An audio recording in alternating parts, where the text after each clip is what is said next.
Welcome back, guys. This is part two of two. The initial one we had was amazing. We got enlightened with a lot of financial literacy.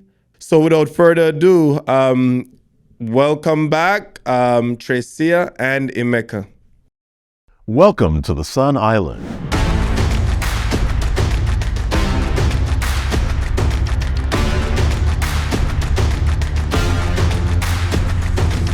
Well, they say if you want to keep a secret, put it in the book, okay? Especially from Black people, okay? Put it in the book because we won't read it. So everything that people need to know about the evolution of life insurance and the different types are right in the book in simple language to understand. But broadly speaking, there's term, which you also consider temporary insurance, and then there's permanent, okay?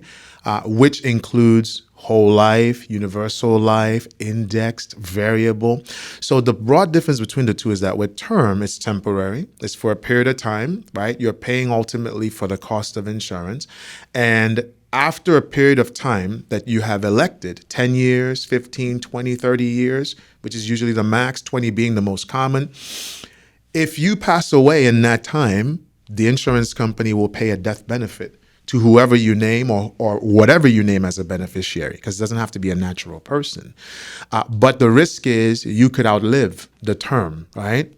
And that's what tends to happen 97 to 99% of the time. People outlive the term of their policy. But it's a great instrument for somebody who cannot afford a permanent solution. It's great to have term to meet your insurable need. For business owners that may want to insure a key man, a key executive, right? And protect themselves from the risk of losing an instrumental person to their business, they could use term insurance to actually fill that gap and pay for a policy that they own in the event that they lose a key employee. Some lenders, some banks, for certain loans you may want to take, or they will require you to actually get a term insurance policy, making them a part beneficiary of that policy. So term has its place. It's synonymous to renting an apartment. Is renting an apartment a bad thing? No. But some may argue, rather than throwing that money down the drain, renting an apartment, wouldn't it make sense to own a home, build equity, right? Something that you own and you have ownership, it can grow, you can leverage it, you can do all the wonderful things that come with owning a home. And that's synonymous to having a permanent policy. Now, in the interest of time, permanent insurance has evolved from whole life, which most people tend to classify all permanent insurance as whole life, a big misconception. There's whole life, there's UL, universal life, variable universal life, index universal life, now with living benefits. Even term now comes with some living benefits where the death benefit that should have otherwise only paid when you die, you can actually start to leverage that while you live, accelerate that death benefit while you live.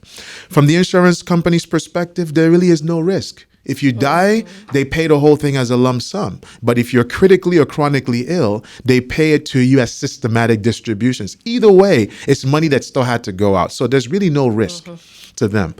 But back to the permanent side, right? They all have their purposes. Whole life has its place I know it's heavily leveraged around the infinite banking concept, okay, which is beyond the scope, I think, of today's conversation, to be honest with you. But whole life has its place, especially if you're just looking for just permanent death benefit. That's all. When we start evolving to UL, to variable, and then to indexed, the fundamental difference, once you put the word universal in there, now you're talking flexibility. Whole life, generally speaking, is fixed returns, fixed contribution, fixed death benefit, and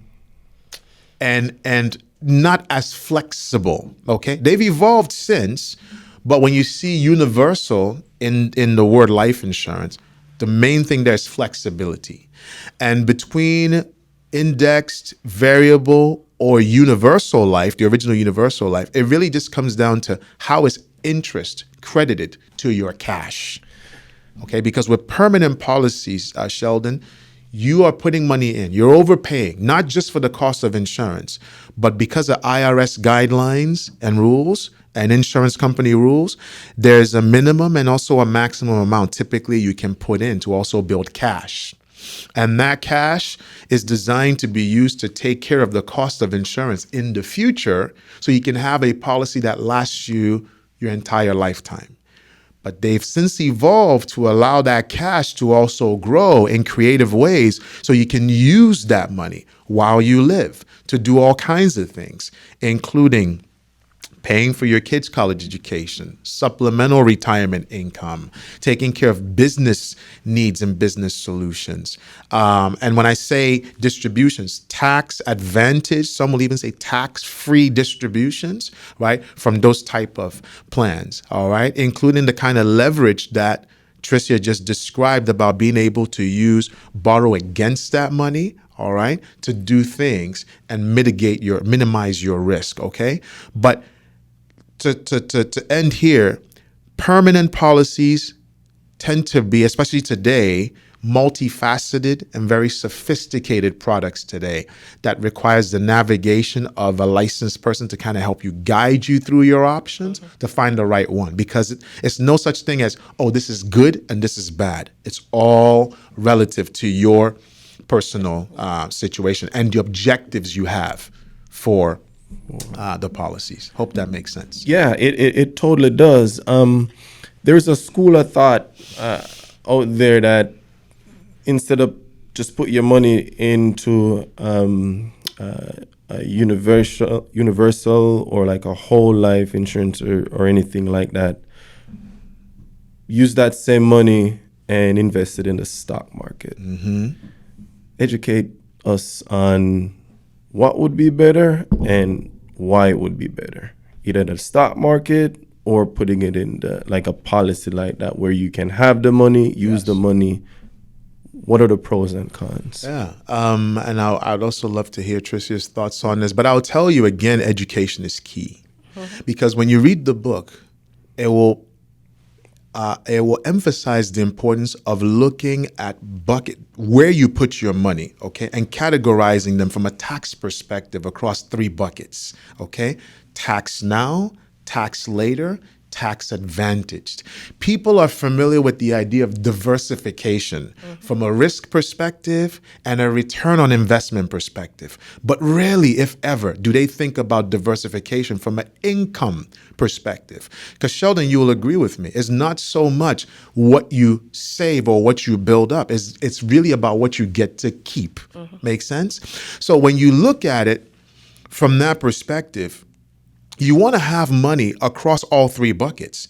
It's how much should you have in each bucket. So real quick, tax now would include the stocks you mentioned, ETFs, mutual funds, vehicles that you're putting after tax dollars in. Those monies grow, and when they grow, dividends on them, for example, are taxed at capital gains. When you take distributions from them, they're taxed at capital gains. So you're having to deal with taxes at every step of the way. The second bucket, retirement plans like your IRAs, pensions, 401ks, SEPs, and all of that, those are qualified, meaning that they're qualified for tax deductions or tax exemptions. So the monies you put in can be tax deducted, can be deducted right now. They'll grow tax deferred, but when you're ready to take the money out in the future, that's when you will pay tax. Chances are on a increased tax, on a higher tax rate, on a bigger chunk of money. We can debate that, but I think all indications when we look at our world today, automation and globalization, how it's impacted our world, I'm inclined to agree with Tricia that taxes could go up, okay? But the third bucket, the policies, the life insurance policies, thanks to the rules that govern the umbrella of life insurance, monies inside of them, if distributed properly, are tax exempt. They not only grow tax deferred, but distributions against them or from them are taken tax free. Again, you have to stay within the guidelines, like not lapsing the policy and so on. So when you ask the question, Sheldon, which is better? It's not a question of which is better. It's in what proportion, how much of my discretionary money should I have across all three? Because they serve different purposes. Life insurance tends to be more of a long-term accumulation vehicle, okay? Much like your 401ks and your IRAs. The beautiful thing about 401ks, for example, is that you're at least getting an employer match. As long as you're not contributing beyond what your employer is matching, you're getting 100% return on your contribution already before it even gets a chance to grow. And as long as the distributions that we're able to, there's a very good book, by the way, I think that complements ours. It's called The Power of Zero, okay? The audience can take their time and read that. And it really shows you how strategically to move yourself over time into a zero tax bracket in the future, okay? So that even though you have monies across all three buckets, you have them in the right proportion so that distributions from them keep you at very, very low, if not even zero tax bracket. So Sheldon, it's not a question of which is better. You should have, in my mind, you should have. Now, if you had a gun to your head and you could only pick one, then I would then say, obviously, the tax-exempt vehicles, the tax-exempt bucket of assets, the Roth IRAs, your muni bonds, life insurance contracts. If you had a gun to your head, to only pick one. But if you're at your discretion to plan and build your portfolio, you want to diversify it across those three buckets. Great. I completely agree with Adamola. Oh, sorry. I completely agree with Emeka. You want to diversify your portfolio, but in my opinion, when you're investing in stocks, you want to make sure that you understand the rules of investing in stocks. Most of the time, we go out and we invest in stocks or even crypto.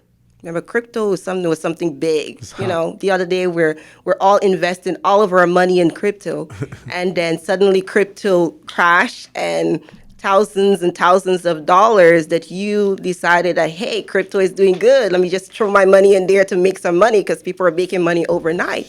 The market just went down just like that, and you lost all of that money, right? Not knowing how to even regain that investment, right? When you invest in crypto, stocks, and all of these different stuff, like you said, that you can take that money and invest, but are you educated to invest? Do you know which stocks you should invest in, right? Do you know when you should take your money out? All of that, you need that education. And how many times do we have in this fast-paced world to sit down and actually read a book or monitor all of that to make sure that we are making the best decisions, right? Most of the time we don't. We just go with the flow. They're saying, oh, put your money in that kind of stock, take that crypto, and you just throwing your money in, right? In a platform or in a product like an IUL, you put your money in there, it's monitored. If the stocks go up, because they do go off of the market, if the stocks go up, you get that flexibility. You get it. If your cap is 13%, 11%, whatever, you get that 11%. When the stock go down and it goes below market levels, you don't lose money. So for me, I would invest my money in something like that, right? Because I know that safety. I don't like the risk. I don't like the risk of going to the market, and I don't have the time to study the market. But yes, if you want to invest in the stock market, you find somebody that have the knowledge, right, to help you invest in the stock market, which is fine, right? Because you don't have the time. But if you're thinking that you can go offer the market on your own, that is not a wise decision to make. So here I have a guide that I kind of train a lot of my reps to emulate his thoughts on certain things. His name is Ray Dalio. Okay. And I've heard that name before. He is all about diversification. Mm-hmm. Okay, you have a pretty awesome video called Principle of Success. Nice. It's just on YouTube. Yep, I'll check it out. It's an amazing video. It kind of points you to, if you're going after a goal, the goal is not really the goal. The goal is to transition to get more from where you land. So it's not to get the carrot, so to speak, but to push yourself beyond it, right? But his whole thing in the financial space is diversification. Expound on, when it comes on to money, what does diversification look like, and why is it so critical for you to have a financially sound future? You can go ahead first, Tricia.